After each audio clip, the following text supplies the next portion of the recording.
You're not allowed to tell anyone what you see. You're sworn to secrecy. They're treated as classified documents. Meanwhile, who does get to see these? 600 corporate advisors who are considered official trade advisors to the negotiating process can see the text at the click of a button on their computer, get USTR on the phone, and say, this is what we want, guys. Take notes. Who is the Office of the U.S. Trade Representative? According to Alan Grayson, these are basically corporate hacks, people who either come out of big corporations and went into government jobs to keep doing the bidding of their bosses, or people who want to leave government jobs to go into jobs with big corporations to screw over the working class. So who they really work for is not you and me. Who they really work for is the U.S. Business Coalition for TPP. The U.S. Business Coalition is a coalition of pretty much every corporation you could ever hate. From the worst polluters to the big box retailers who want to import sweatshop goods, from the oil companies to Halliburton, pretty much everyone you've ever attended a picket against is part of this business coalition. And so some of the things that they want out of this thing, companies like Pfizer want to see extended intellectual property, extended patent terms on drugs. They want to see. They want it so that they can keep generic drugs off the market. It's a death sentence for people with AIDS in developing countries. It means that seniors in this country are going to have a harder time, or our country's going to have a harder time ensuring the drug benefits of seniors. They don't care. They care about their profits. For the internet companies, they want to criminalize our use of the internet. You make a YouTube video out of some different files you find, you can get in trouble for it. Your internet service provider is going to be basically required to spy on your internet use and police your internet use. The big banks want to lock in rules against deregulation. We already bailed them out of one financial collapse, so what's another? So exactly the kind of rules that we put in place to prevent a financial collapse, they want to build rules into TPP that make those kind of rules illegal. So the good news is that Fast Track,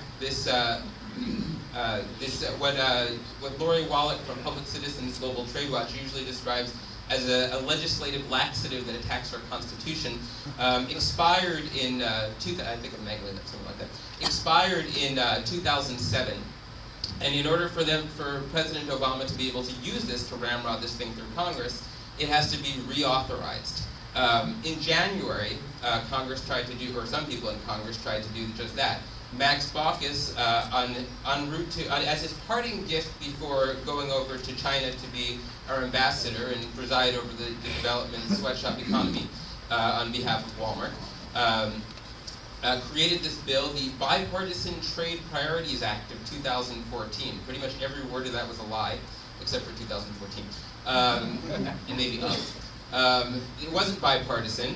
He was a Democrat, and they had Dave Camp, the chair of the House Ways and Means Committee, sponsor it in the House, who was Republican. So in that sense, it was bipartisan. But it was so unbipartisan that they could not find a single Democrat to co-sponsor in the House, even though John Boehner said flat out that he wouldn't touch this thing if they couldn't get a certain number of Democrats co-sponsoring it.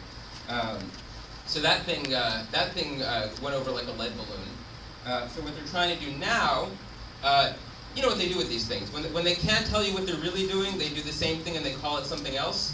So now Ron Wyden, the new Finance Committee chair who took over from Max Baucus, says that, that bill wasn't such a good idea. We're going to do it again, but we're going to call it Smart Track now. We'll make it a little more transparent. We'll tell you a little better how we're going to screw you, but you're still screwed.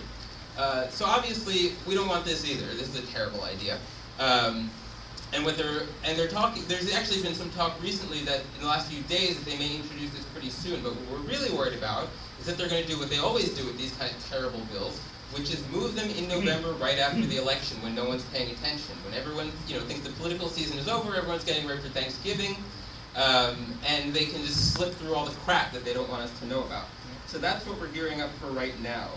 So what can we do about this? Well, there's a couple things we can do. One of them is we can, with an election coming up in this district, we have a great opportunity to move both candidates. I just saw a paper before, very exciting commitments from Michael Grimm. Michael Grimm actually, to his credit, has already spoken out against Fast Track. That's great news because he actually in the past has voted for some of these bad trade agreements, but it seems like he's seen the light or seen that he needs to stay on the good side of the union movement. So hey, whatever works, great that he's doing it.